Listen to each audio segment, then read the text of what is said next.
얼마 전에 식당에서 식사를 하는데 저랑 비슷한 나이에 또 부부랑 아들하고 딸 이렇게 네 가족이 식사하는 걸 봤습니다. 엄마 아빠도 각자 핸드폰을 보고 있고 아들 딸도 각자 핸드폰을 보고 있고 뭐 대화가 전혀 없는 건 아니었어요. 자기가 보고 있던 것 중에 재밌는 부분은 서로 보여주기도 하고. 근데 제가 보면서 참 심각하다고 생각을 했습니다. 아마 여러분들께서도 그런 장면을 한 번씩 보셨을 것 같아요. 어떤 학생이 이제 자기 얼굴보다 큰 핸드폰을 들고 길도 안 보고 앞에 걸어가는 모습을 보셨었던 적도 많을 것 같고, 커피숍에서 마주 앉아서 커플이 각자 핸드폰을 보고 있는 모습도 보셨을 것 같고, 이제는 뭐 흔한 광경이 됐으니까요. 근데 제가 보기 분명한 거는 이런 게 문제라는 걸 인식은 하는 게 좋을 것 같습니다. 권해드리고 싶은 책 하나랑 다큐 하나가 있는데, 도둑맞은 집중력, Stolen Focus라는 제목의 책입니다. 그리고 다큐멘터리가 하나 있는데 넷플릭스 다큐인데요, 소셜 딜레마라는 다큐가 있습니다. 이 두 가지는 꼭 보시라고 권해드리고 싶고, 내용이 약간씩은 다른데 종합해서 얘기하면 핸드폰으로 유튜브를 2-3시간 보고 나면 자책하잖아요.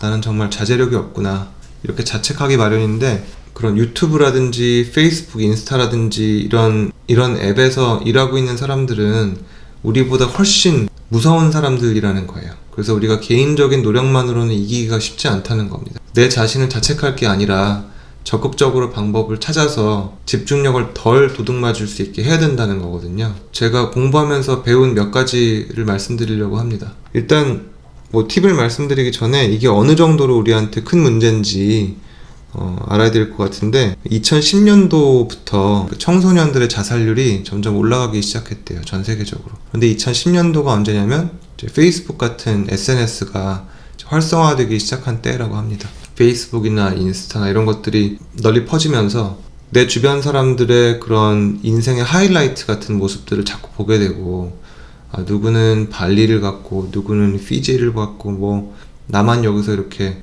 휴가를 제천으로 갔다 왔네, 이렇게 상대방을 이렇게 비교하기 시작하면 도저히 행복할 수가 없죠. 어느 정도 인생 경험이 있는 어른들에 비해서는 청소년들, 아동들이 훨씬 더 취약할 테니까 그런 자살률의 증가로 이어지는 것도 이해가 갑니다. 뭐 아이들 뿐만이 아니라 어른들도 SNS의 사용량과 우울증이 비례한다는 연구가 잘 알려져 있고요. 개인적으로도 페이스북을 했을 당시를 생각을 해보면, 제가 뭘 하나 올리고 나면 라이크를 받기 위해서 되게 조바심이 났던 기억이 나고, 댓글 하나하나에 대해서 되게 신경 썼던 기억이 나고, 남들의 그런 게시물을 보면서 나는 되게 못 살고 있구나, 덜 재밌게 살고 있구나, 내 인생을 좀 허비하고 있구나, 이런 생각을 했던 기억이 나요. 페이스북이나 인스타 자체에 물리적으로 넣는 시간도 버리는 게 맞는데, 그걸로 인해서 마음의 평화가 상당히 깨진다는 거를 알았습니다. 핸드폰은 몇 년 된 통계이긴 한데, 도둑맞은 집중력의 책에 보면 평균적으로 한 3시간 반 정도를 핸드폰을 쳐다보고 있대요. 우리가 24시간 중에 7, 8시간 잔다 치고 깨있는 시간이 뭐 17시간 그쯤 되는데, 그 중에 3시간 반이면 4분의 1, 5분의 1 정도 되는 시간을 핸드폰을 보고 있다는 뜻이에요.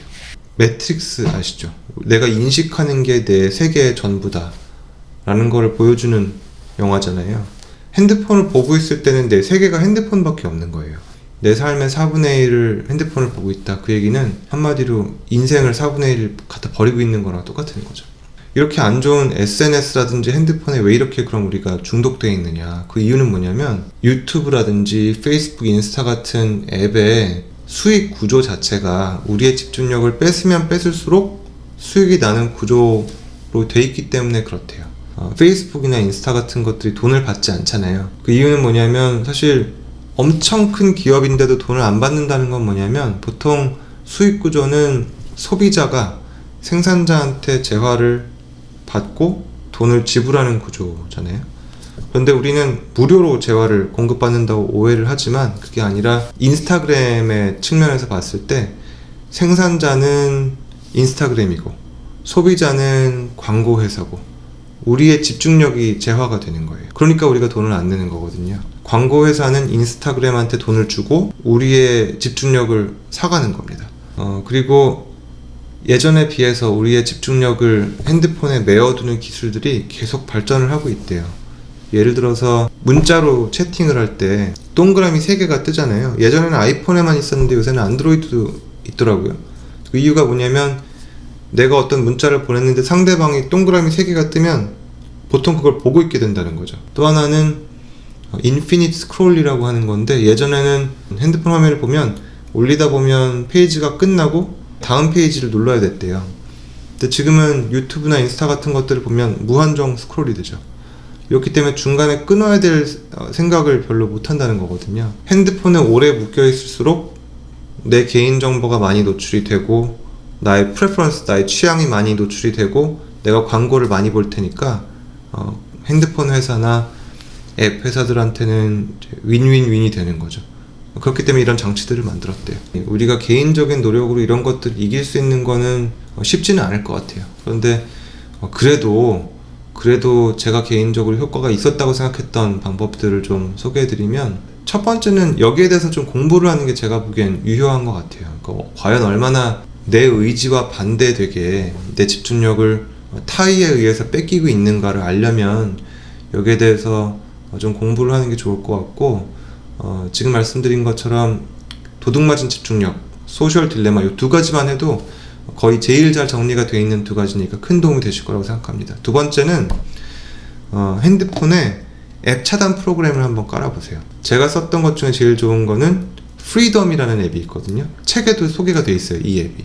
iOS에도 있고 안드로이드에도 있습니다. 그런데 프리덤이라는 앱이 좋은 게 뭐냐면, 다른 앱들은 보통 뭐 이메일로 인증 코드를 받고 어쩌고 하면 내가 풀 수가 있는 방법이 있는데, 프리덤은 내가 한번 설정을 해놓으면 고객센터에 전화하기 전까지는 내가 풀 수가 없어요.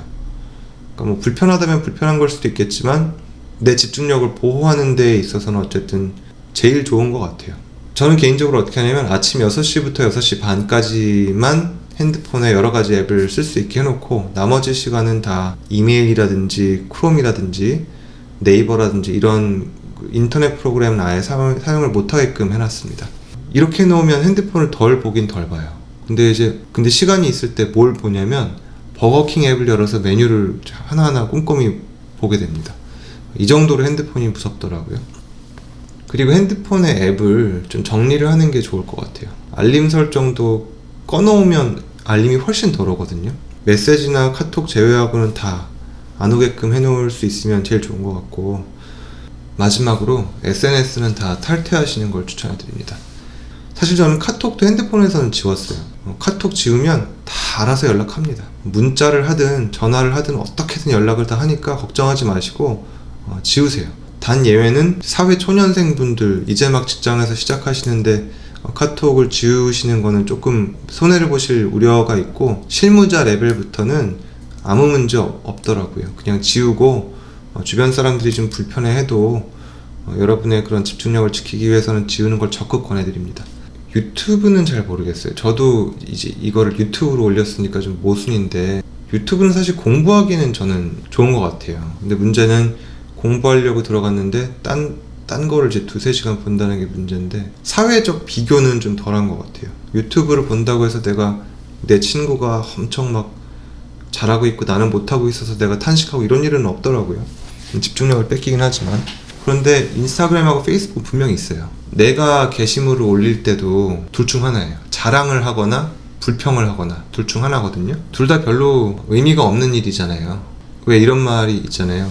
어떤 말이 하고 싶을 때는 그 말을 꼭 해야 되는 건지를 한번 생각을 해보래요. 그 말을 꼭 해야 되는 게 맞다면 지금 하는 게 맞는지 생각을 해보라고 하고, 지금 하는 게 맞다 그러면 내가 그 말을 해야 되는지를 생각을 해보라고 하거든요. 그런데 인스타에 올리는 거, 페이스북에 올리는 것 중에 그 세 가지에 다 해당되는 게 하나라도 있나요? 별로 없을 겁니다. 그러니까 그 시간에 운동하시고 아이들하고 놀아주시고, 저는 그게 더 좋은 것 같아요. 저는 오늘도 쿠팡 앱을 한 30분 봤어요. 쿠팡에 살 것도 없는데 그 핫딜 같은 거 보면 재밌거든요. 인터넷이 안 깔려있는 사람 입장에서는 재밌어요, 그런 앱이.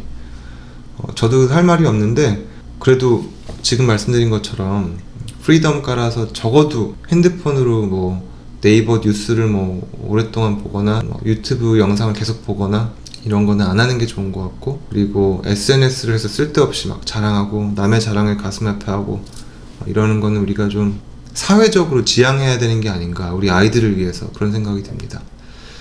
반대 의견이 많으실 것 같은데 의견 주십시오. 감사합니다.